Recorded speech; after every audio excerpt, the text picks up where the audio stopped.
नमस्कार and welcome to Vinayak education. मैं हूं दिवाकर। आज हम लोगों का टॉपिक है भारत के संविधान की विशेषताएं। ये हमारा नया टॉपिक है।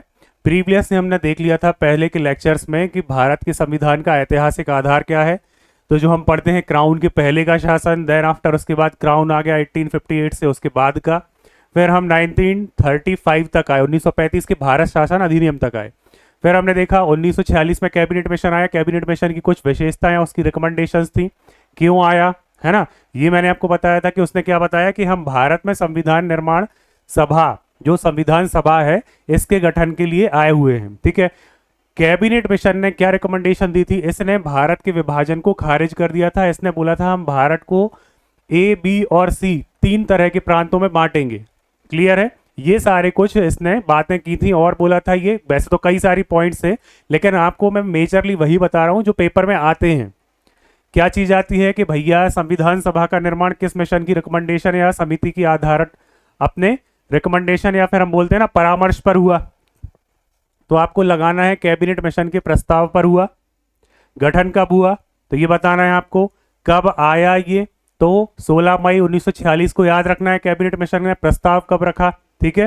फिर आपको मालूम ही है 6 दिसंबर, 9 दिसंबर और उसके बाद 11 दिसंबर, 13 दिसंबर को उद्देश्य प्रस्ताव, ये चलेगा।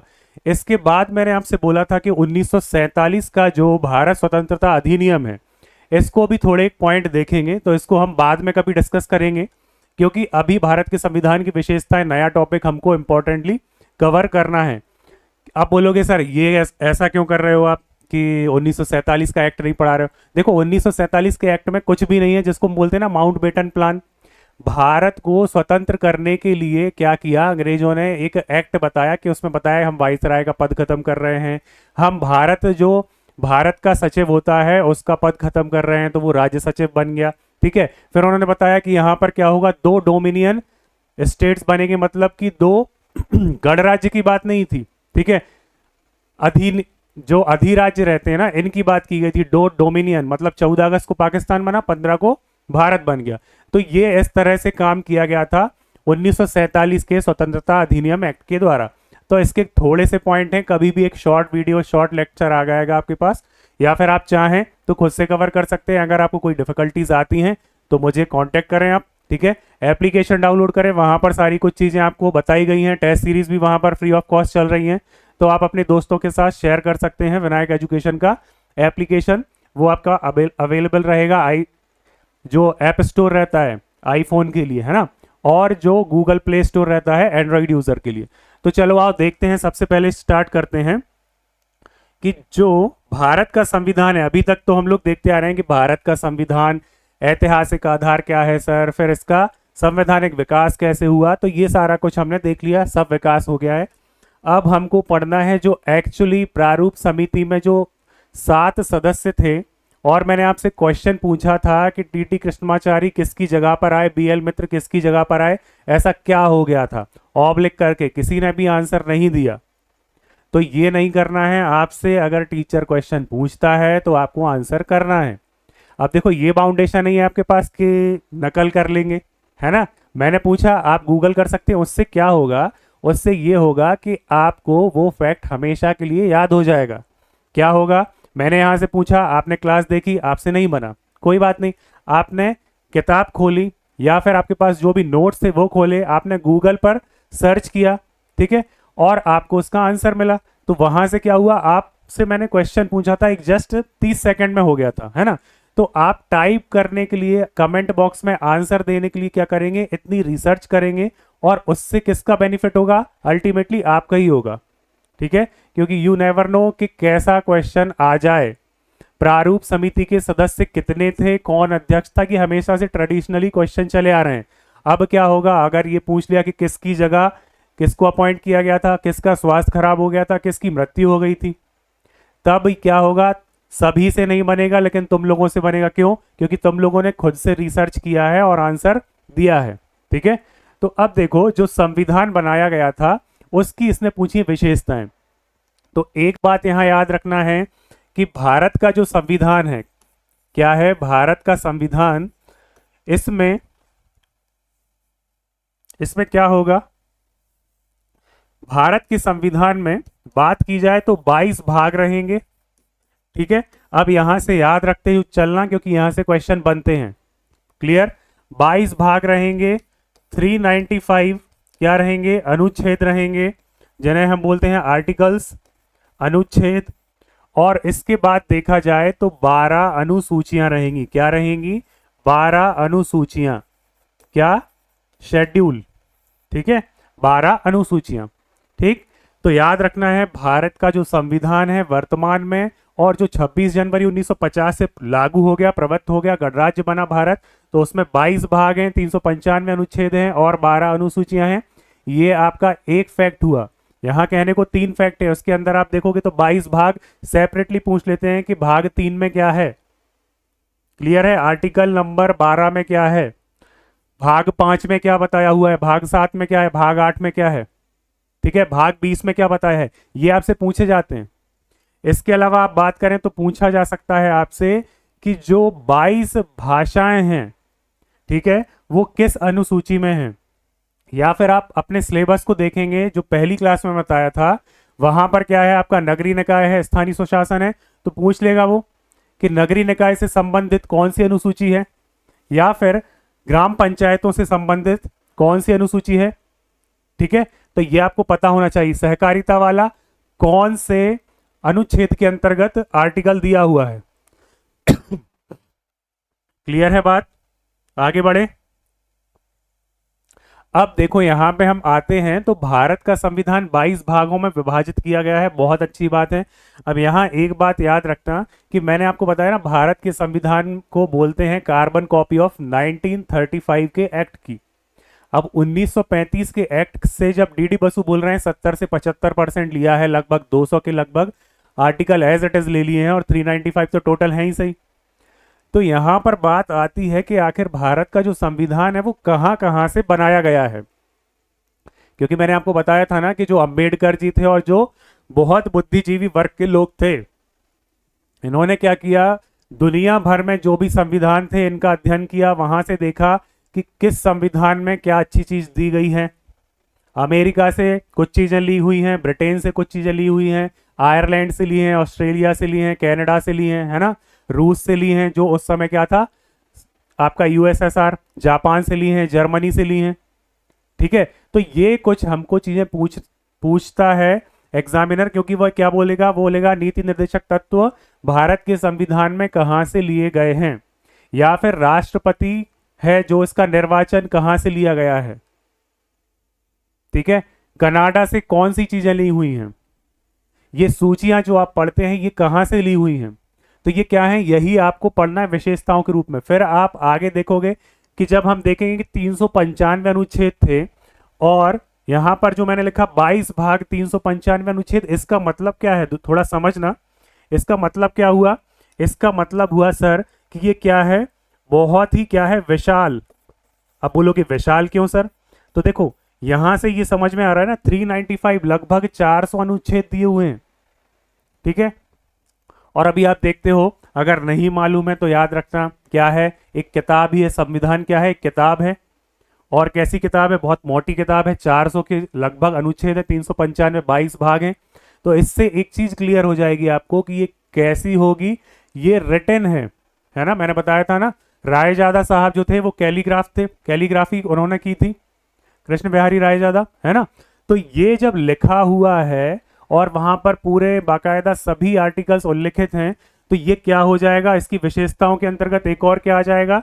तो इनकी विशेषताओं को हमको क्या करना है, कुछ भी नहीं कर रहे हैं, मैं जैसे आपको बताता जाऊं वैसे आप क्या करते जाएंगे, काउंट करते जाएंगे। एक तो सबसे पहले क्या आएगा, वृहद, वृहद, ठीक है, लिखित। क्लियर है बात? वृहद हो गया, लिखित हो गया, और क्या होगा, विभिन्न देशों के इसमें संविधानों का क्या है, समन्वय है या फिर समावेश है। ठीक है, तो क्या लिखेंगे हम, विश्व के संविधान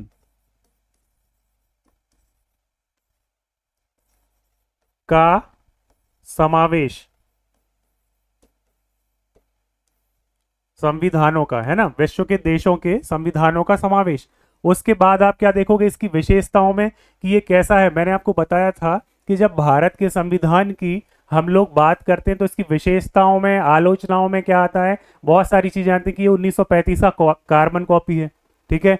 फिर यहीं से आप देखो जो विशेषताएं रहेंगी, जब इन्हीं की हम क्या करने लगेंगे, इन्हीं की हम समालोचना करेंगे तो बात आ जाएगी। अब विश्व के संविधानों का समावेश मतलब हमने यहां से लिया, वहां से लिया, तो क्या हो जाएगा, इसमें भारतीयता का अभाव हो जाएगा, एक पॉइंट बन गया। दूसरा क्या बनेगा, ये कार्बन कॉपी है। जब 395 अनुच्छेद है, यहाँ पर 22 भाग हैं, तो मैंने क्या बताया था कि इसे बोला गया है वकीलों के लिए स्वर्ग। आम आदमी हम क्यों नहीं कोर्ट में रिप्रेजेंटेशन कर पाते हैं, हमसे मतलब जो भी जनता है, जन सामान्य है, वो क्यों नहीं कर पाता है, क्योंकि इतनी क्लिष्ट, इतनी कठिन भाषा है कि इसका इंटरप्रिटेशन जो रहता है वो हर किसी के बस की बात नहीं रहती है। एक सिंपल लाइन लिखी रहेगी लेकिन उसको आप बोल देंगे समावेश, इंक्लूजन और फिर एडिशन और तमाम दुनिया की चीजें, तो क्या बोलते हैं फिर। यही देखो एक पॉइंट से कितने सारे पॉइंट निकल रहे हैं।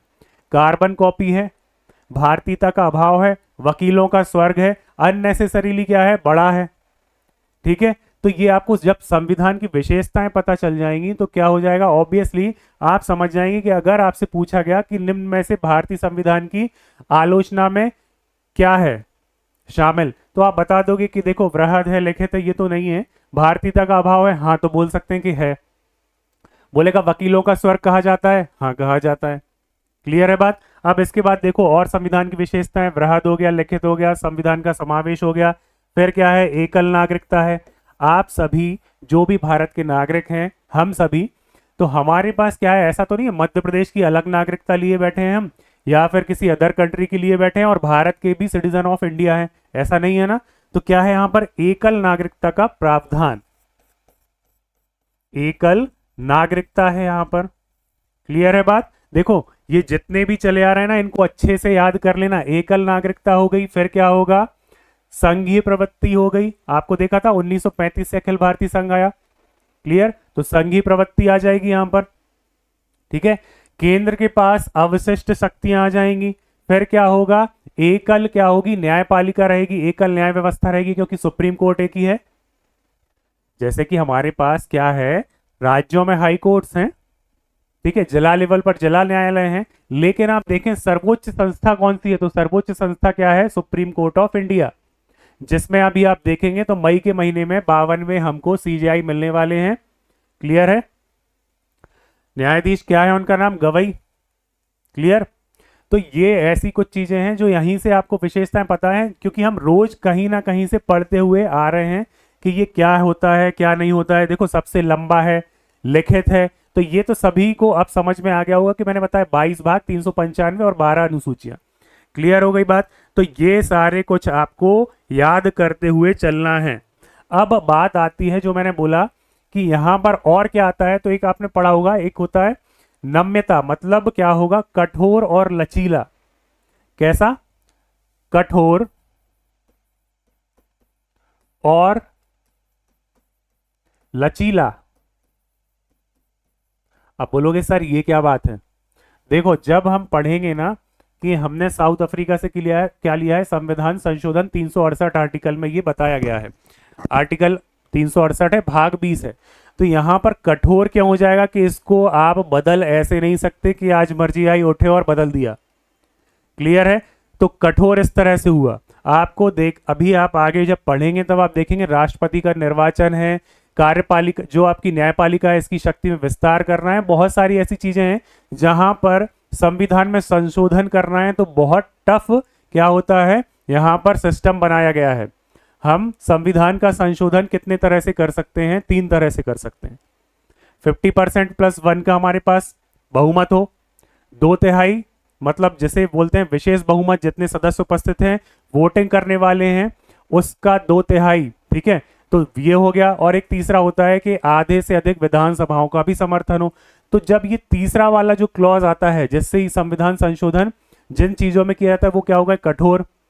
और आप देखेंगे लचीला, मतलब हम लोग कर सकते हैं संवैधानिक संशोधन। आप देखें कि 42वां संविधान संशोधन 1976 जो इमरजेंसी के दौरान किया गया था, इसे बोला जाता है लघु संविधान, क्योंकि आपका नेक्स्ट टॉपिक क्या है, संविधान की विशेषताएं, उसके बाद महत्वपूर्ण संशोधन।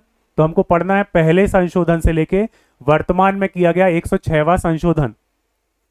तो 42वें संविधान संशोधन में इतने ज्यादा संशोधन किए गए ऑलमोस्ट कि इसे क्या बोला गया, लघु संविधान बोला गया इस पर्टिकुलर संविधान संशोधन को। ठीक है, तो ये आपको याद रखना है, ये कठोर है और लचीला है। तो ऐसा क्यों बोला गया, एकल नागरिकता और आपके पास जितनी भी चीजें आती जा रही है, क्यों बोला गया। ठीक है, फिर इसमें हम बढ़े तो हम क्या देखते हैं, अभी मैंने आपको बताया संसद वाला एक पार्लियामेंट्री सिस्टम होता है। तो यहां पर क्या होगा, सरकार का संसदीय स्वरूप। किसका, सरकार का संसदीय स्वरूप। अब देखो संसदीय स्वरूप से यहां पर क्या बोलना चाह रहा है, ये बताना चाह रहा है कि लोकसभा होगी और राज्यसभा होगी। ठीक है, ये होता है संसदीय रूप। अगर वो पूछे कि संसद किन से मिलके बनती है या संसद में कौन कौन शामिल होता है, तो हमको राष्ट्रपति को भी यहां पर लगाना है। राष्ट्रपति, राज्यसभा और लोकसभा। क्लियर है बात। सरकार का संसदीय स्वरूप, ये किसकी बात हो रही है, संविधान की विशेषताओं की बात हो रही है, भारत के संविधान की विशेषताओं की। अब हम पढ़ते हैं कि भाग 3 आर्टिकल नंबर 12 से 35 में क्या दिया हुआ है, फंडामेंटल राइट्स, जैसे हम बोलते हैं मूल अधिकार। क्या बोलते हैं हम, मूल अधिकार, जिसको कि आप सभी जानते हैं कहीं ना कहीं कि क्या होता है, शिक्षा का अधिकार होता है ना, घूमने फिरने का अधिकार होता है, अभिव्यक्ति का अधिकार होता है, सम्मेलन करने का अधिकार होता है। ठीक है, 14 से 18, 19 से 22, 23, 24, 25 से 28 याद आ रहे हैं या नहीं आ रहे, कभी पढ़ा है तो इनको भी हमको पढ़ना है। ठीक है, तो मूल अधिकार यहां पर दिए गए हैं, जैसे हम बोलते हैं मौलिक अधिकार। मूल अधिकार को ही क्या बोलते हैं हम, मौलिक अधिकार। मौलिक अधिकार। देखो जल्दबाजी बिल्कुल भी नहीं करना है, अभी इन सभी को एक एक करके हम क्या करेंगे, पढ़ेंगे आने वाले लेक्चर्स में। क्लियर है, क्योंकि यहां से क्वेश्चन बनेंगे। अगर आप विशेषताएं केवल हेडिंग पढ़ के चले गए तो फिर याद रखना कभी क्वेश्चन नहीं बनेगा, क्योंकि क्वेश्चन आपसे यहीं से पूछेगा कि 16(4) या 15(3) में क्या बताया गया है। बात समझ आ रही है। इसके बाद देखो मौलिक कर्तव्य, ये क्या है, संविधान की विशेषताएं हैं। अब कहीं कहीं पर आपको ये नहीं मिलेगा। क्यों नहीं मिलेगा, क्योंकि ये संवैधानिक संशोधन के द्वारा इंट्रोड्यूस किया गया था। जो मूल संविधान था उसमें ये नहीं थी बातें। कौन सी, आपकी मौलिक कर्तव्य वाली, जिसको हम बोलते हैं फंडामेंटल ड्यूटीज, जो आपको नागरिकों के से अपेक्षा की जाती है कि ये इनके कर्तव्य हैं, ये तो करेंगे ही। और मौलिक अधिकार क्या होता है, आप पढ़ेंगे कि ये क्या है, नकारात्मक प्रवृत्ति के होते हैं, है ना। आपको राज्य से सुरक्षा देने के लिए प्रदान किए गए हैं। ऐसा नहीं हो कि पुलिस आए और आपको उठा के घर से ले जाए, तो उसको कारण बताना पड़ता है। ठीक है, महिला है तो महिला पुलिस होना चाहिए, सूर्यास्त के बाद गिरफ्तारी नहीं हो सकती है। ठीक, वारंट होना चाहिए अरेस्ट का, 24 आवर्स में क्या करना पड़ता है, कोर्ट के समक्ष प्रस्तुत करना पड़ता है सशरीर। क्लियर, तो ये ऐसी कुछ बातें कहां पर आती हैं, मौलिक अधिकार। अभी हम देखते हैं कि निजता का भी क्या है, अधिकार, मौलिक अधिकार है। जीवन जीने में आप देखेंगे, नींद सोने का अधिकार क्या है, मौलिक अधिकार। विदेश जाना है, क्या है, मौलिक अधिकार है, ये हमको जाना है, रोक नहीं सकती सरकार। अनटिल अनलेस आप क्या हो, आपके खिलाफ रेड कॉर्नर या फिर लुकआउट नोटिस या सर्कुलर जारी ना किया गया हो। सामान्य जनमानस जो है कि पासपोर्ट बनाएगा, वीजा लेगा और विदेश जा सकता है। ठीक है, तो ये सारी चीजें आपको याद रखते हुए चलना ही चलना है। अब जब मैं बात कर रहा था यहां पर कि क्या है, यहां पर एकल या फिर बोलेंगे स्वतंत्र न्यायपालिका। क्या है, स्वतंत्र न्यायपालिका, न्याय व्यवस्था। यहां अभी आप देखते हैं कि दिल्ली हाई कोर्ट के जो जज थे, अभी अप्रैल या मार्च के महीने की बात है, तो इनके घर पर जो सर्वेंट क्वार्टर था वहां पर आग लग गई थी। और ये कहाँ थे, अपने मध्य प्रदेश में कहीं पर जंगल में घूम रहे थे। तो वहां पर वीडियो सर्कुलेट हुआ कि ये कैश जो था भारी संख्या में, लगभग 1 करोड़ से ऊपर राशि, ये जल गई। तो अगर आप सोचें आम व्यक्ति होता तो कुछ होता, यहां पर पुलिस आती, ईडी आती, इनकम टैक्स आता, ये कैसे हुआ। अब न्यायपालिका है तो न्यायपालिका ने क्या किया, इंटरनल अपनी जांच की और उनका ट्रांसफर किया। आप वहां पर कुछ भी इंटरफियरेंस नहीं कर सकते हैं। अब भी आपको पता होगा कि जो 99वां संवैधानिक संशोधन हुआ था, शायद पता हो आपको, तो यहाँ पर जो जजेस की अपॉइंटमेंट होती है उसमें रद्दोबदल करने के लिए लाया गया था। तो लेकिन सुप्रीम कोर्ट ने क्या कहा कि ये हमारी स्वतंत्रता के ऊपर क्या है, कुठाराघात है, और इसे क्या कर दिया, शून्य घोषित कर दिया। तो न्यायपालिका की स्वतंत्रता क्या है, हमारे संविधान की एक बहुत महत्वपूर्ण विशेषता है, जिसे हम बोल सकते हैं एकल न्याय व्यवस्था। क्योंकि एपेक्स कोर्ट क्या है, केवल एक ही है, आप अपील डायरेक्ट भी कर सकते हैं। बहुत सारे मामले जब हम पढ़ेंगे सुप्रीम कोर्ट, तो वहां पर आप डायरेक्ट अपील भी कर सकते हैं। अगर आपकी हाई कोर्ट में सुनवाई नहीं है तब तो कर ही सकते हैं, और जैसे मौलिक अधिकार वाली बात है तो आप सीधा सुप्रीम कोर्ट ऑफ इंडिया में जा सकते हैं। जैसे कि जो बातें हुई थी जहां से निकल के आए निजता का अधिकार, तो ये सारे कुछ कैसे आए थे, ये यहीं से आए थे कि जब सुनवाई नहीं हुई तो सुप्रीम कोर्ट ने क्या किया कि सुप्रीम कोर्ट ने बताया कि अब हम बताते हैं कि कहां से क्या होता है। ठीक है, अब मौलिक कर्तव्य हो गया, स्वतंत्र न्यायपालिका हो गई, फंडामेंटल राइट्स हो गए। और आप एक देखेंगे कि आर्टिकल 4 में, आर्टिकल 4 नहीं, भाग 4 में क्या आता है आपका, डीपीएसपी, राज्य के नीति निर्देशक तत्व, directive principle for state policy. Clear है, जो राज्य है, स्टेट है, जो ये जो भी योजनाएं बनाएगा उनमें नीति, ठीक है, नीति बनाएगा, उसको निर्देशित करने के लिए कुछ चीजें बताई गई हैं। तो उनको क्या बोलते हैं हम, उनको बोला जाता है राज्य के नीति निर्देशक तत्व। राज्य के नीति निर्देशक तत्व, नीति निर्देशक तत्व। क्लियर है, अभी इनके तुम आर्टिकल या भाग याद मत करो, इनको सेपरेटली जब देखेंगे ना तब इनको कवर कर लेंगे। अदरवाइज फिर अभी यहाँ से चकरा जाओगे कि न्यायपालिका में बोल दूंगा 124 से 147, यहाँ बोल दूंगा 36 से 51, मौलिक कर्तव्य बोल दूंगा 51A, ठीक है, 12 से 35 भाग 3। क्लियर है, तो ऐसे फिर अभी दिक्कत में आ जाओगे। अभी हम केवल देखना चाह रहे हैं कि ये विशेषताएं क्या हैं। कठोर और लचीला है, सरकार का संसदीय स्वरूप है, मूल अधिकार है, मूल कर्तव्य है, डीपीएसपी से हम बोलते हैं नीति निर्देशक तत्व, एकल न्याय व्यवस्था है। उसके पहले आप देख रहे हैं कि क्या है, वृहद है, लिखित है, ठीक है। इसके बाद विश्व के बहुत सारे संविधानों का समावेश है। इसके बाद देखें एकल नागरिकता का यहाँ पर सिस्टम है, सरकार का संसदीय स्वरूप है। तो ये सारी कुछ चीजें हमारे सामने यहाँ पर आती हैं, ये हमको याद रखना ही रखना है। अब आप देखोगे कि ग्रेजुएट सारे लोग हो गए हैं, तो मतलब वोटिंग का अधिकार सभी के पास है। तो ये संविधान में व्यवस्था दी हुई है, क्योंकि हमने अंग्रेजों के जमाने में भी देखा है, तब तो हम थे नहीं, लेकिन हमने क्या देखा है, वहां पर देखा है डॉक्यूमेंटेड रूप में कि वहां पर सभी को क्या नहीं था, सार्वभौमिक क्या नहीं था, यूनिवर्सल वोटिंग का राइट नहीं था। वोट कास्ट करना है तो आपको सर्टेन या तो टैक्स पेयर होना पड़ेगा, या फिर आप क्या कर रहे हो, आपकी इतनी संपत्ति हो, ठीक है। लेकिन भारत के संविधान में क्या है, भारत के संविधान में क्या है, वयस्क मताधिकार की प्रणाली है।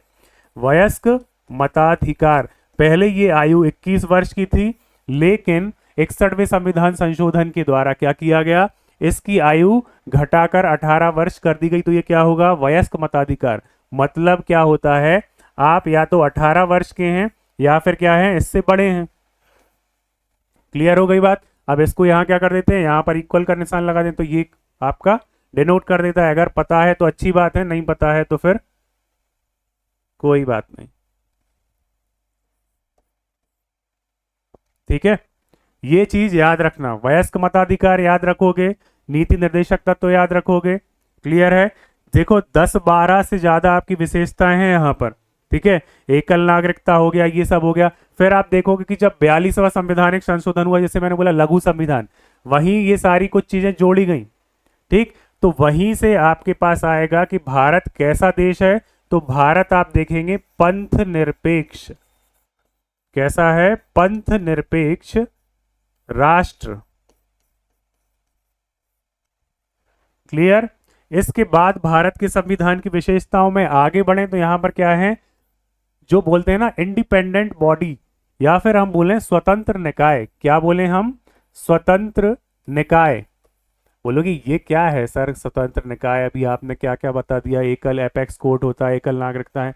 तो ये देखो, जो स्वतंत्र निकाय रहेंगे वही तो क्या कर पाएंगे, अपना जो स्वतंत्रता है या फिर अपनी ऑटोनॉमी है, स्वायत्ता है, उसको बरकरार रख पाएंगे ना।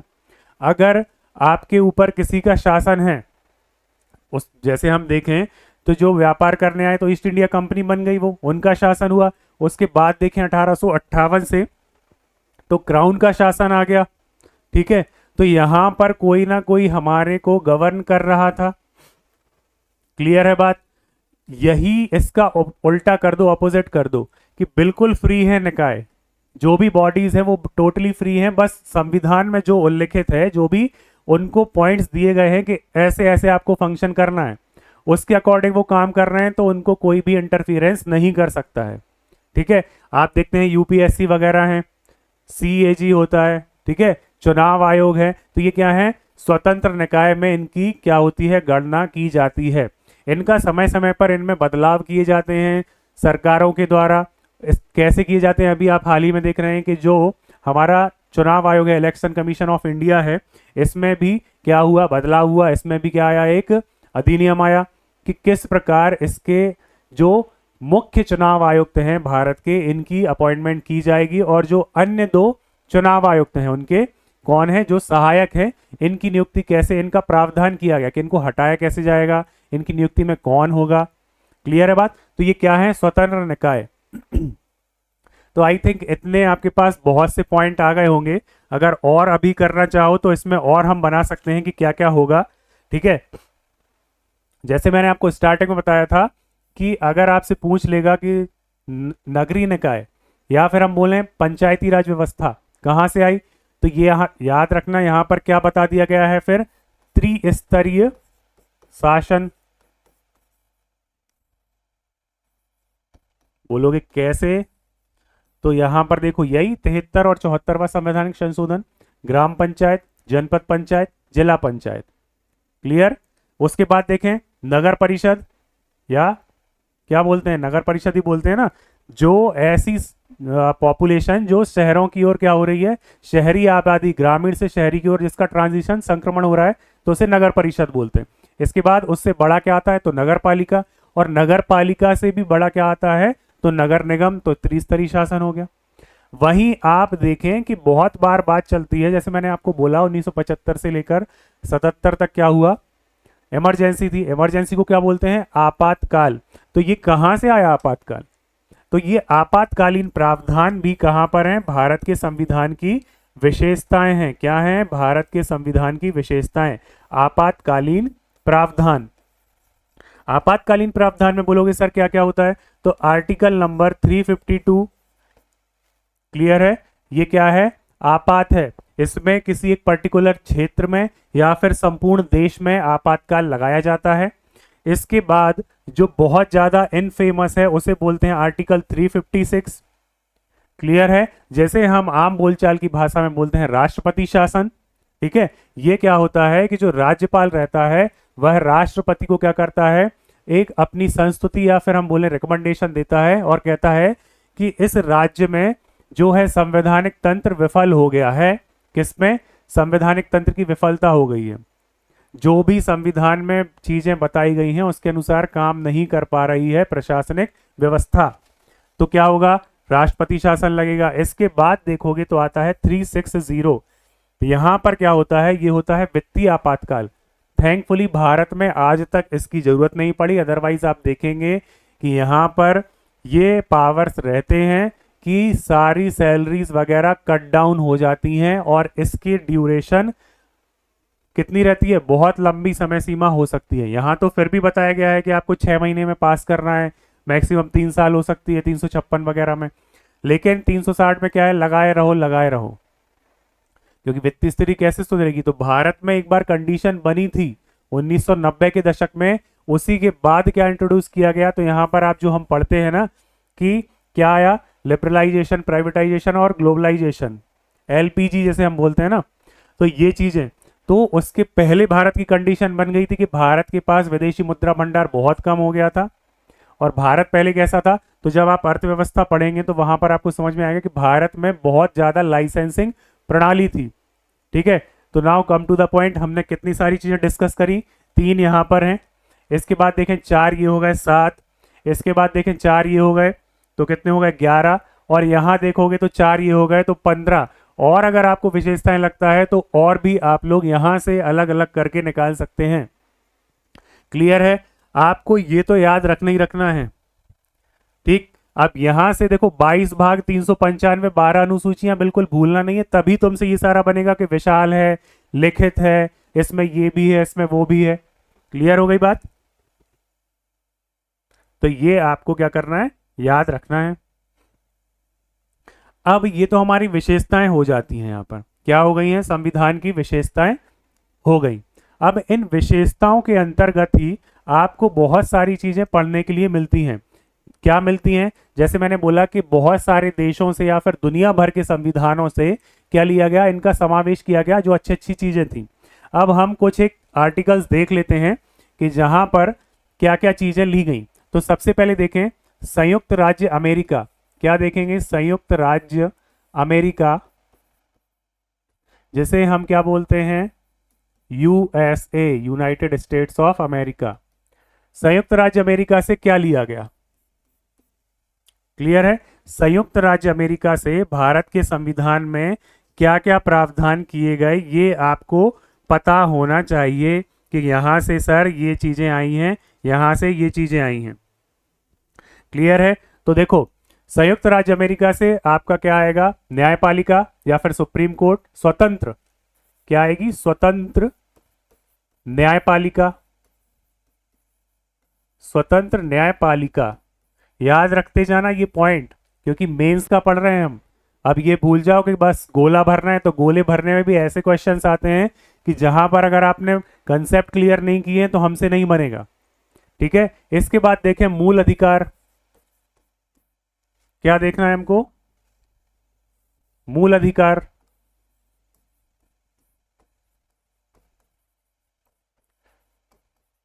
क्या चीज? मूल अधिकार। और क्या आएगा? तो आपको याद रखना है न्यायपालिका की स्वतंत्रता आ जाएगी। और अभी हम देखते हैं कि आपके पास 2 साल के लगभग 2-3 साल पहले क्या हुआ था, एक महाभियोग शब्द आया होगा, आपने सुना होगा। तो राष्ट्रपति पर महाभियोग, महाभियोग, इम्पीचमेंट। क्लियर? तो ये कहां से आते हैं? बहुत सारे प्रावधान है, आपको नोट्स में और मिलेंगे। तो ये आपके पास आते हैं संयुक्त राज्य अमेरिका से। क्लियर? कहां से आते हैं? संयुक्त राज्य अमेरिका से, जिसमें मौलिक अधिकार वगैरह रहेंगे आपके। क्लियर है बात? और क्या रहेगा? तो सुप्रीम कोर्ट में आप देखते हैं कि उसका रिव्यू करते हैं, न्यायिक पुनरावलोकन। आपने कोई भी एक्ट बनाया, जैसे कि अभी, हाँ लेटेस्ट का देखें हम एग्जांपल लें तो ज्यादा आप करेक्ट कर पाएंगे। अभी वक्फ अमेंडमेंट बिल आया था, तो क्या हुआ, वो एक्ट बन गया, कानून बन गया। अभी आप देख रहे हो कि उसमें क्या हुआ है, वहां पर डायरेक्ट पिटीशन लगा दी गई थी। कहां? सुप्रीम कोर्ट ऑफ इंडिया में। ठीक, अब मैंने आपको क्या बताया था कि प्रथम वाचन, द्वितीय वाचन, तृतीय वाचन, साइन हो गया, क्या बन गया, कानून। कानून बन गया। तो जो सुप्रीम कोर्ट के पास शक्ति है वो क्या है, न्यायिक पुनरावलोकन की। मतलब कोई भी जो विधायिका ने कानून बनाया है वो आपके संविधान के अनुसार है या नहीं है, संविधान के किसी आर्टिकल का वायलेशन कर रहा है या फिर संविधान के अकॉर्डिंग है। तो याद रखना ये भी चीज कहां से आएगी, न्यायिक पुनरावलोकन, पुनरावलोकन। ये वाली शक्ति भी कहां से आती है? तो ये वाली शक्ति भी आपके पास आती है संयुक्त राज्य अमेरिका से। क्लियर है बात? देखो बहुत सारी शक्तियां आती हैं, हमको सारे कुछ नहीं करते हुए चल रहा है कि भैया ये भी बताओ वो भी बताओ। जो इंपॉर्टेंट है वो करना है, बाकी हम कहां से देखेंगे, बाकी हम नोट से देखेंगे। इसके बाद आगे बढ़ें तो अब आ जाते हैं आयरलैंड, क्योंकि यहां से तो क्वेश्चन ऐसा आता है कि कोई सा भी पेपर हो यहां से तो पूछ ही लेता है। तो क्या पूछता है सबसे पहले? वो पूछता है डीपीएसपी कहां से लिए गए हैं। ठीक है, तो डीपीएसपी मैंने बताया आपको क्या बोलते हैं इनको हम, राज्य के नीति निर्देशक तत्व, directive principle for state policy. Clear है? इसके बाद और क्या लेंगे यहां से हम, डीपीएसपी के अलावा और क्या लेंगे? तो डीपीएसपी के अलावा आप देखोगे राष्ट्रपति की निर्वाचन पद्धति, और राज्यसभा में जो 12 सदस्य आते हैं, राज्यसभा के जो 12 सदस्य हैं, कहाँ के 12 सदस्य, राज्यसभा के सदस्य जो हैं इनका क्या होता है, नामांकन। राज्यसभा के 12 सदस्यों का, राज्यसभा के सदस्यों का नामांकन। क्लियर। और क्या पॉइंट बताया था, डीपीएसपी राज्यसभा का नामांकन हो गया और राष्ट्रपति का क्या होगा, चुनाव।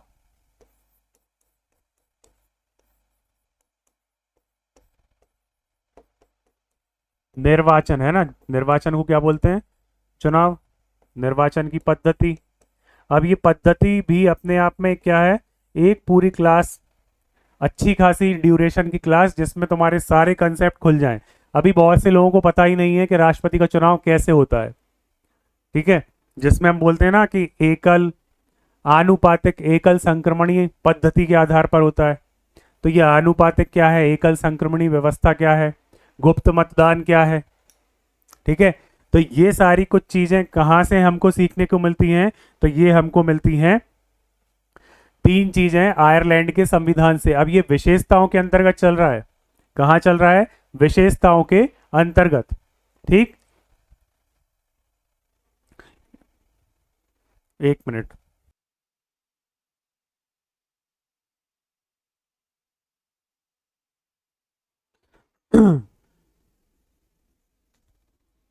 माइक के सेल बदलना था तो थोड़ा इंटरप्ट हुआ। आप देखें ऑस्ट्रेलिया से क्या लिया गया है, तो मैंने आपको बताया था ना, जो सूचियां हैं, जहां पर 1935 में जो इंट्रोड्यूस की गई थी ना, संघीय सूची, प्रांतीय सूची, समवर्ती सूची, तो ये कहां से आई थी, ऑस्ट्रेलिया से आई थी। ऑस्ट्रेलिया, आप बोलोगे सर ऑस्ट्रेलिया से कैसे आ गई, तो याद रखो कि जो अपना ब्रिटेन है, तो वहां पे आपने देखा होगा ऑस्ट्रेलिया के ऊपर भी तो उसका अधिकार था, तो इसीलिए ऑस्ट्रेलिया के ऊपर अधिकार था, तो वहां से इंट्रोड्यूस कर लिया। ठीक है, तो क्या आएगा यहां पर, यहां पर आएगा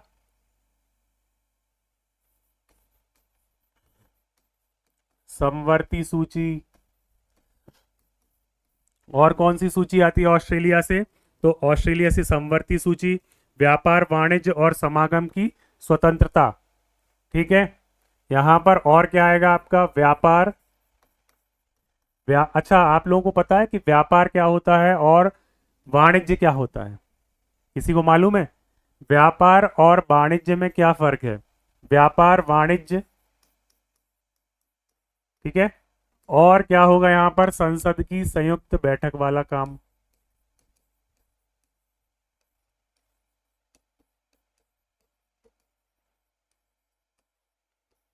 क्या होगा, संसद की संयुक्त बैठक, जिसका वर्णन कहां पर है, आर्टिकल नंबर 108 में। ये क्वेश्चन बहुत बार पूछा गया है कि अनुच्छेद 108 में क्या बोला गया है कि जो संसद का संयुक्त सत्र होता है, इसे आहूत कौन करता है, तो राष्ट्रपति करते हैं, और अध्यक्षता कौन करता है, तो लोकसभा का स्पीकर करता है। क्लियर है बात, तो ये चीज आप याद रखेंगे।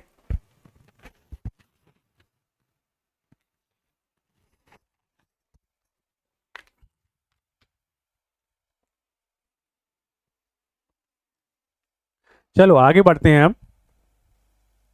अब देखते हैं जर्मनी, क्या देखना है हमको, जर्मनी। तो जर्मनी से कुछ भी नहीं लिया है, जर्मनी से जो भी आपके आपातकाल के प्रोविजन हैं वो लिए गए हैं। क्या लिया है, आपातकालीन उपबंध, आपातकालीन उपबंध। अब यहाँ पर एक बाइमर प्रांत था, उससे लिए गए हैं, तो आपको कहीं कहीं पर पढ़ने मिल जाएगा बाइमर प्रांत के आपातकालीन उपबंध, तो आप याद रखें आपातकालीन उपबंध। क्लियर है, इसके बाद आगे आते हैं हम, जर्मनी हो गया, इसके बाद देखो रूस। तो रूस से क्या लिया है, मौलिक कर्तव्य, क्या लिया है, मौलिक कर्तव्य, ये याद रखना। क्लियर हो गया, अभी क्या क्या कर लिया हमने, ऑस्ट्रेलिया हो गया, आयरलैंड हो गया, संयुक्त राज्य अमेरिका हो गया। अब हम पढ़ लेते हैं कनाडा, कनाडा। तो कनाडा से क्या क्या लेंगे भारत के संविधान के लिए, तो कनाडा से भारत के संविधान के लिए लेंगे संघीय व्यवस्था, जो हम देखते हैं फेडरल सिस्टम, क्या लेंगे, संघीय व्यवस्था। क्लियर है बात, इसके बाद और क्या आएगा, तो यहां पर राज्यपाल की, क्या होगा यहां पर, राज्यपाल की नियुक्ति। कहां से आती है राज्यपाल की नियुक्तियां, तो राज्यपाल की नियुक्तियां आती हैं कनाडा से। क्लियर है, राज्यपाल की नियुक्ति।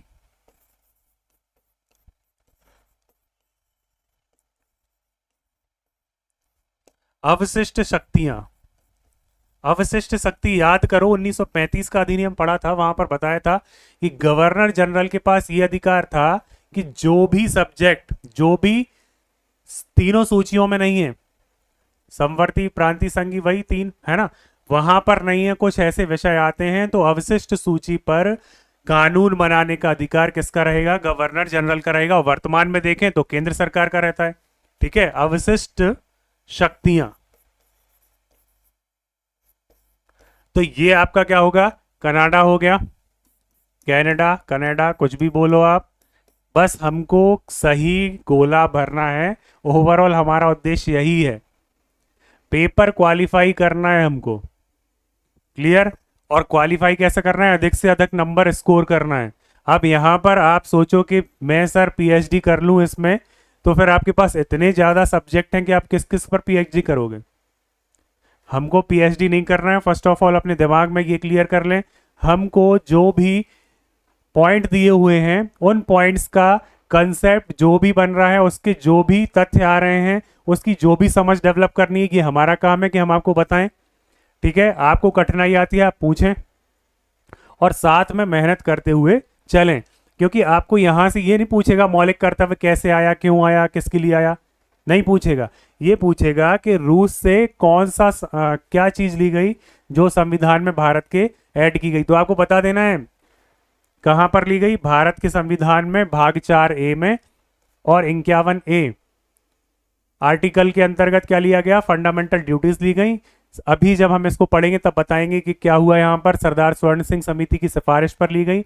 इनिशियली कितने थे? 8 थे, लेकिन 10 लिए गए, फिर फर्दर क्या किया गया? एक और ऐड कर दिया गया, तो टोटल 11 है। ठीक, ऐसे ही आपको फंडामेंटल राइट में पढ़ना है कि भाग 3 में है, अनुच्छेद 12 से 35 इनके अनुच्छेद हैं। फिर स्वतंत्रता का अधिकार कहां पर है? तो ऐसे आर्टिकल में दिया गया है। 19 से 22 में क्या क्या दिया गया है ये आपको बताना है। समानता कहां पर है? तो 14 से 18 में है। आर्टिकल 17 क्या कहता है? तो अस्पृश्यता का अंत करता है। ऐसे आपसे क्वेश्चन पूछेगा, उसको आपसे ये उम्मीद नहीं है। अपने दिमाग में एक चीज क्लियर कर लें कि वो राज्यपाल हो गया या फिर आपातकालीन उपबंध हो गया या फिर मौलिक कर्तव्य है, संघीय व्यवस्था है, इसमें वो आपसे पर्टिकुलर क्वेश्चन के अंदर क्वेश्चन बना के पूछेगा, बिल्कुल नहीं। उसके पास इतना टाइम नहीं है। और 150 नंबर का पेपर है, और आप देखें कि आपके पास कितनी यूनिट्स हैं, तो लगभग 7 यूनिट हैं, और सभी में 2-2 3-3 लाइनें दी हुई हैं। ठीक है, तो उसको पता है कि यहां से हमको कितना पूछना है, कि आपका सिलेक्शन किस लिए कर रहा है। वो आपको टीचर नहीं बना रहा है, आपको बना रहा है, क्या बना रहा है? सब इंस्पेक्टर, सूबेदार, प्लाटून कमांडर, ये सारी कुछ चीजें कर रहा है। तो एटलीस्ट आपको पता तो हो कि जब आप बीएनएस पढ़ें, जो अभी भारतीय न्याय संहिता आई है वो पढ़ें, तो आपको पता तो हो कि संविधान में क्या चीज बताई गई है। हम जो बीएनएस पढ़ रहे हैं तो क्यों पढ़ रहे हैं? कि अगर किसी के संग अस्पृश्यता हो रही है, ठीक है, जिसे हम बोलते हैं छुआछूत या असमानता का व्यवहार हो रहा है, मंदिर में नहीं जाने दिया जा रहा, कोई आपके पास आता है कि क्या कर लिया है, इसको किडनैप कर लिया है और पता नहीं चल रहा क्या हो गया, कहां पर है, तो वो बोलेगा कि हम किस आर्टिकल के अंतर्गत हमको क्या चीज है। ठीक है, पुलिस का काम केवल यही नहीं होता कि जब अपराध हो जाए तब फिर आप करो। वहां पर आप जब पढ़ेंगे तो वहां पर क्या होगा कि आपको प्रिवेंटिव मेजर्स भी लेने पड़ते हैं। तो कहां से आप समझेंगे? तो आपको सारी चीजों का ज्ञान होना आवश्यक है। पीएचडी वाला नहीं, आपको पता होना चाहिए कि भैया हमारे देश की कानून व्यवस्था यहां से चल रही है। क्लियर? अब ऐसा आपने कोई ऐसा ही देखा होगा कि आप कोई इंटरव्यू ले रहे हैं ऐसा ही का, और वो बोलते कि भारत का राष्ट्रपति नरेंद्र मोदी? नहीं ना, अप टू डेट रहते हैं, उनको पता है कि भारत का संविधान क्या है, संविधान कब लागू हुआ। तो ये बेसिक चीजें हैं। वो मीम वाले लोग छोड़ते हैं आप, जिनको अपन ग्लैमराइज करते हैं ना, जो पर्दे की हीरो रहते हैं ना, उनसे टोटली अलग रहते हैं ग्राउंड के हीरो। आप कितनी भी कटाई कर लें व्यवस्था की, कितना भी उनको क्या कर लें, क्रिटिसाइज कर लें, लेकिन अल्टीमेटली आप और हम जो व्यवस्था में रह रहे हैं, जो मेंटेन व्यवस्था है, उसका कहीं ना कहीं क्रेडिट हमको देना पड़ेगा आपकी लॉ एंड ऑर्डर मेंटेन करने वाली पुलिस प्रशासन को। और देश की सुरक्षा की बात करें तो आपको आर्म फोर्सेस का क्या होना पड़ेगा? कृतज्ञता जाहिर करनी पड़ेगी। आप ये नहीं कह सकते हैं कि पुलिस ने ऐसा कर दिया, 2 केस आपने देख लिए तो आप 2000 2 लाख केस के लिए आंखें बंद नहीं कर सकते। क्लियर है? तो आपको मैं ये समझाने की कोशिश कर रहा था, इतना लंबा लेक्चर हो गया, कि हमको क्या करना है, हमको करना है कि जो भी हमारे काम का है उसको हम टच करते हुए चलें। क्लियर है? अब चलो आगे बढ़ते हैं, ब्रिटेन की बात कर लेते हैं, जहां जिन्होंने हमारे ऊपर शासन किया। तो वहां से क्या आएगा, तो वहां से हम देखेंगे कि ब्रिटेन का जो संविधान है वहां से क्या ले लिया, तो ब्रिटेन के संविधान से ले लिया है एक तो चीज, विधि का शासन। क्या लिया है, विधि का शासन। ये बहुत बड़ी बात है कि सारी चीजें कैसे होंगी, विधि के शासन के द्वारा होंगी। जो भी कानून है उसके अकॉर्डिंग ही होगा। जैसे आप मौलिक अधिकार में पढ़ेंगे कि स्वयं के खिलाफ गवाही देने से गवाही देने के लिए आपको परेशान या फिर बोले फोर्स नहीं किया जा सकता। ठीक है, आपको वकील देना होगा। कहीं कहीं पर केसेस आते हैं कि नहीं मिल पा रहा है वकील, या फिर कुछ ऐसे केस भी होते हैं, तो आप देखते हैं कि कोर्ट जो भारत की हैं वो क्या करती हैं, पुलिस पर भी क्या करती हैं, कार्रवाई करती हैं। ठीक है, इसके बाद देखें तो संसदीय व्यवस्था, या बोले संसद।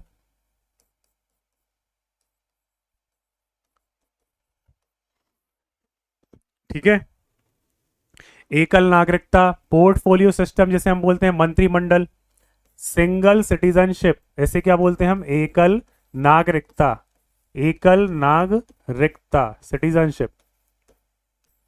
और देखो मंत्रिमंडल, मंत्रिमंडल आपने देखा था ना, पोर्टफोलियो सिस्टम, है ना। तो पोर्टफोलियो क्या होता है, आप मंत्रिमंडल ऐसे बोलते हैं, कहां पर, मंत्रिमंडल आप बोलते हैं जो भी कैबिनेट रहता है उसे आप बोलते हैं मंत्रिमंडल। ठीक है, पोर्टफोलियो मतलब क्या होता है, विभाग या मंत्रालय किसके रहते हैं, इन्हीं के तो रहते हैं ना। तो आपको रिकॉल करना है और डॉट्स को क्या करना है, कनेक्ट करना है कि सर बार बार पोर्टफोलियो क्यों बोल रहे हैं मंत्रिमंडल को। मंत्रिमंडल तो सर कैबिनेट होता है। अब लेकिन सर के कहने का मतलब ये था कि तुम लोग पोर्टफोलियो को कनेक्ट कर लो मंत्रिमंडल से। समझ में आया बात। जब पोर्टफोलियो आपके पास इंट्रोड्यूस हुआ, आप जरा कमेंट करके बताएंगे किस एक्ट के अंतर्गत ये इंट्रोड्यूस किया गया था, पोर्टफोलियो व्यवस्था। क्लियर है, चार्टर के अंदर आया है या फिर भारत शासन अधिनियम के अंतर्गत आया है, तो ये बताना जरा। क्लियर, तो ये अपना ब्रिटेन का संविधान हो गया। अब एक और देख लेते हैं, छोटा सा है, एक आर्ट आपका पॉइंट रहेगा जापान वाला। क्या रहेगा, जापान वाला। तो जापान से भी भारत ने क्या लिया है, विधि द्वारा स्थापित प्रक्रिया। विधि का शासन अलग है और विधि द्वारा स्थापित प्रक्रिया अलग है। विधि द्वारा स्थापित प्रक्रिया,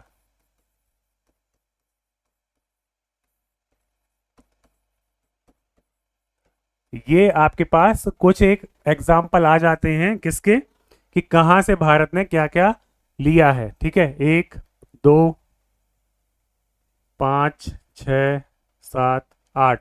ठीक है, ये कुछ आपके पास आ गए हैं, तो आप इनको एक बार देख लेंगे। और क्या है, हाँ जो मैंने आपको बताया था ना, आर्टिकल नंबर अपना साउथ अफ्रीका वाला, कौन सा बताया था मैंने, 368।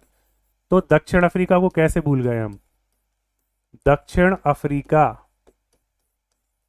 दक्षिण अफ्रीका देश के संविधान से क्या लिया गया है, यहां पर संविधान में संशोधन, संविधान में संशोधन, संशोधन मतलब अमेंडमेंट्स इन कॉन्स्टिट्यूशन।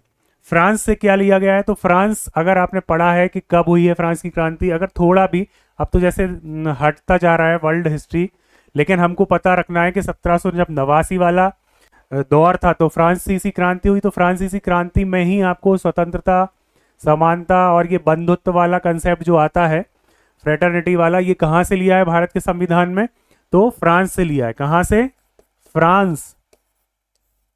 फ्रांस से और क्या लिया है, गणराज्य व्यवस्था।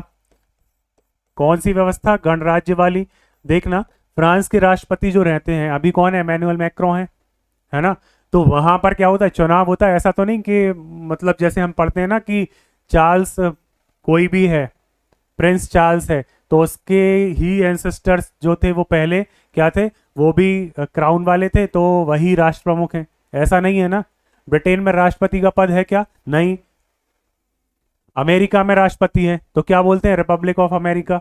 क्यों, क्योंकि वहां पर चुना जाता है। अब हमको यही पढ़ना है कि अब डिफ्रेंशिएट करेंगे, छोटे लेवल पर करेंगे कि वहां पर क्या है, अध्यक्षात्मक व्यवस्था है। आप देखते हो ना कि केवल और केवल अभी जो राष्ट्रपति चुने गए हैं, शायद 49वें क्रम के हैं, डोनाल्ड ट्रंप। तो वहां पर आप देखेंगे कि राष्ट्रपति बहुत पावरफुल है, और वो अपनी कैबिनेट को बनाता है और उसके पास बहुत शक्तियां हैं।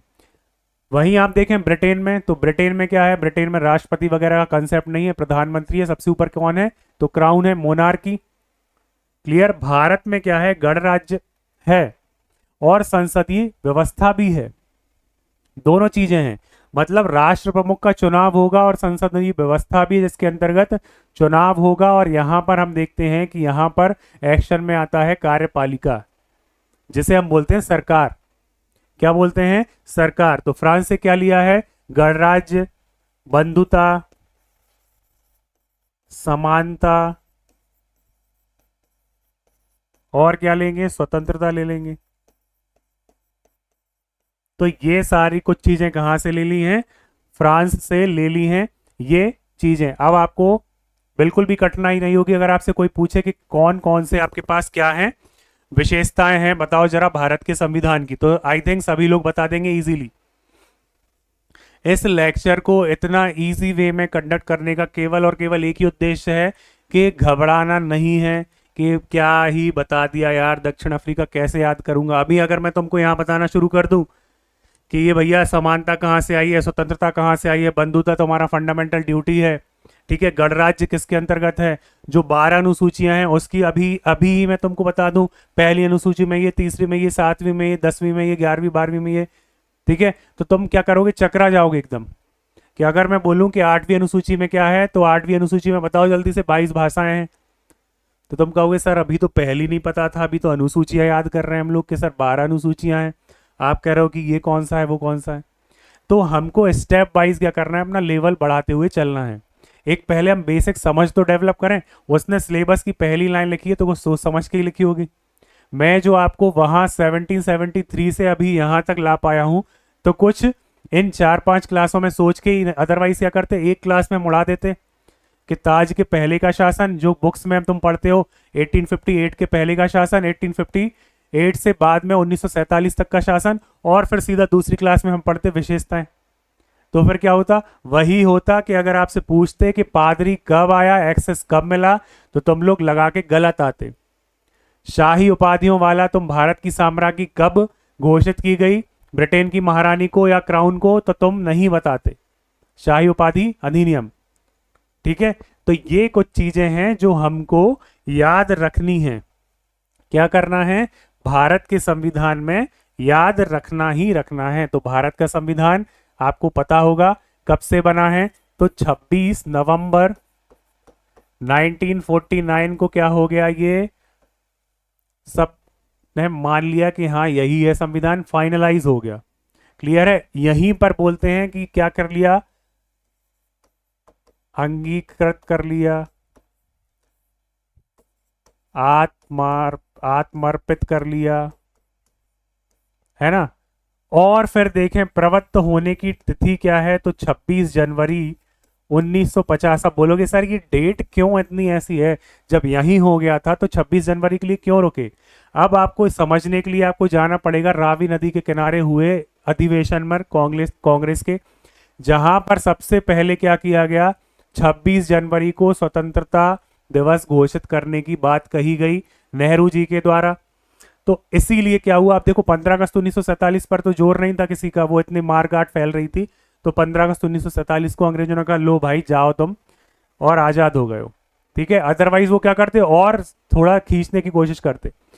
तो इस डेट को याद रखने के लिए क्या किया गया, 26 जनवरी के दिन क्या किया गया कि हम आजाद तो हो गए, चलो जो डेट मानी थी उसको नहीं कर पाए क्योंकि वो हाथ में नहीं था ना। अब मैं आपसे बोलूं कि पेपर होना है, मैं आपको बोल दूं कि यार पेपर होना चाहिए दिसंबर में, और पेपर होता है नवंबर में, तो क्या होगा, दिसंबर में रिजल्ट आ सकता है, या फिर तुम सोचोगे दिसंबर में क्या ही करें, या फिर हम कुछ अपने जो गोल्स बनाते हैं कि हमको इतने समय में ये करना है, इतने में ये करना है, तो कुछ नहीं तो अगर बनाया था कि शाम के 4 बजे ये करना है हमको, तो फिर वो उठ के कहाँ चला जाता है, वो अगले दिन पर चला जाता है, लेकिन होता 4 बजे ऐसे ही है। इसीलिए आपने घोषित किया भारत के लोगों ने कि यार 26 जनवरी को भूलें नहीं, जब रावी अधिनिवेशन हुआ था लाहौर वाला, उसमें बताया था कि हमको स्वतंत्रता प्राप्त करनी है और ये स्वतंत्र हो जाएंगे हम।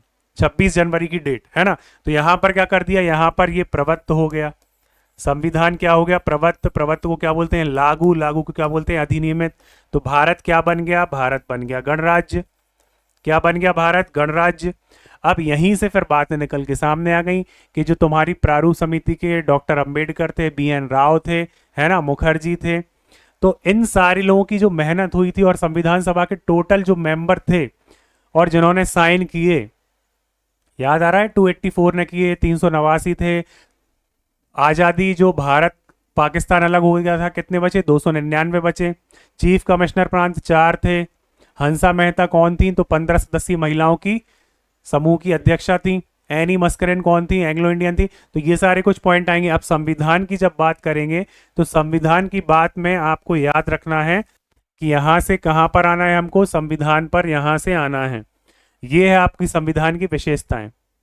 इनको एक एक करके जल्दी से देख लो और क्लास को ओवर करते हैं। क्या बोल रहा है, लिखित है, वृहद है, विश्व का संविधानों का समावेश है। अब हमने ये देख लिया कि समावेश कैसे है, ठीक है।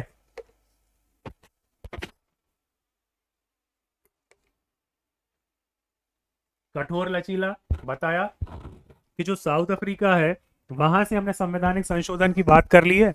तो यहां से क्या है, कठोर कैसे होगा, तो 2/3 हमको विशेष बहुमत से पास करना है और वहां पर आधे से अधिक विधानसभाओं का समर्थन चाहिए। और लचीला कैसे, कि संविधान में संशोधन कर सकते हैं। सरकार का संसदीय स्वरूप है, क्लियर है, लोकसभा राज्यसभा। मूल अधिकार अमेरिका से लिए गए हैं, मौलिक कर्तव्य रूस से लिए गए हैं। Fundamental duties, fundamental rights, DPSP Ireland, clear हो रही बात। स्वतंत्र न्यायपालिका अमेरिका से ली हुई है, क्लियर है। एपेक्स कोर्ट कौन है, तो एक और है, तो क्या हो जाएगा, एकल न्याय व्यवस्था, एकल नागरिकता। तो ये याद रखना, न्याय व्यवस्था कहां से आ रही है, तो न्याय व्यवस्था आ रही है, विधि का शासन कहां से आ रहा है, न्याय व्यवस्था कहां से आ रही है, दोनों अलग अलग चीजें। विधि का शासन आएगा ब्रिटेन से, एकल नागरिकता आएगी ब्रिटेन से, स्वतंत्र न्यायपालिका आएगी कहां से, अमेरिका से।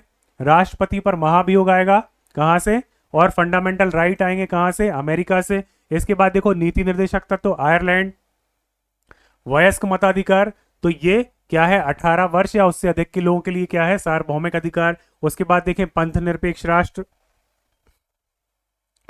और फिर आगे बढ़ेंगे तो स्वतंत्र निकाय हैं, विशेषताओं के अंतर्गत त्रिस्तरीय शासन है, 73वां और 74वां संवैधानिक संशोधन यहां पर लिख लो, अदरवाइज तुम लोग क्या कर सकते हो, भूल सकते हो। 73 एंड 74th कॉन्स्टिट्यूशनल अमेंडमेंट, ठीक है। तो ये आपको याद रखना है। इसके बाद आपातकालीन प्रावधान 300, आपातकालीन कहां से आए, तो जर्मनी, वाइमर प्रांत, ठीक है, 52, 56 और 360। इसके बाद देखो संयुक्त राज्य अमेरिका, स्वतंत्र न्यायपालिका, फंडामेंटल राइट्स, राष्ट्रपति पर इंपीचमेंट, न्यायिक पुनरावलोकन। न्यायिक पुनरावलोकन बहुत इंपॉर्टेंट है, ये सुप्रीम कोर्ट की शक्ति है। इसके बाद देखो आयरलैंड से क्या आया है, तो DPSP है, राज्यसभा के सदस्यों का नामांकन है, मतलब कि जो 12 सदस्य होते हैं आउट ऑफ 250, यहां पर कितने, भारत में बात करें तो भारत के कितने होते हैं, तो 12 होते हैं। इसके बाद देखो राष्ट्रपति के निर्वाचन की पद्धति, आनुपातिक, एकल, संक्रमणी, क्लियर है। तो ये सारी कुछ चीजें आपको देखना है। ऑस्ट्रेलिया से समवर्ती सूची, जिसे हम बोलते हैं कॉन्करेंट लिस्ट, इसमें केंद्र और राज्य, मतलब केंद्र प्लस राज्य दोनों ही क्या करते हैं, दोनों ही यहां पर कानून बना सकते हैं। व्यापार वाणिज्य वाली कंसेप्ट आया आपका। और संसद की संयुक्त बैठक जिसे हम सुनते हैं आर्टिकल नंबर 108 में, 108 अनुच्छेद में, क्लियर। इसके बाद देखो जर्मनी में आपातकालीन उपबंध हो गए, फिर मौलिक कर्तव्य रूस से आ गए और कनाडा से ये सारी कुछ चीजें आ गई, राज्यपाल वगैरह, है ना। और इसके बाद ब्रिटेन से ये कुछ चीजें हैं, मंत्रिमंडल है, एकल नागरिकता है, संसदीय व्यवस्था है और विधि का शासन। विधि द्वारा स्थापित प्रक्रिया हम पढ़ेंगे जापान से। कहां से पढ़ेंगे, जापान, दक्षिण अफ्रीका हो गया, फ्रांस हो गया। तो ये आज की हमारी क्लास क्या होती है, संपन्न होती है। होप सभी को विशेषताएं रट गई होगी। क्या हो गई होगी, रट गई होगी।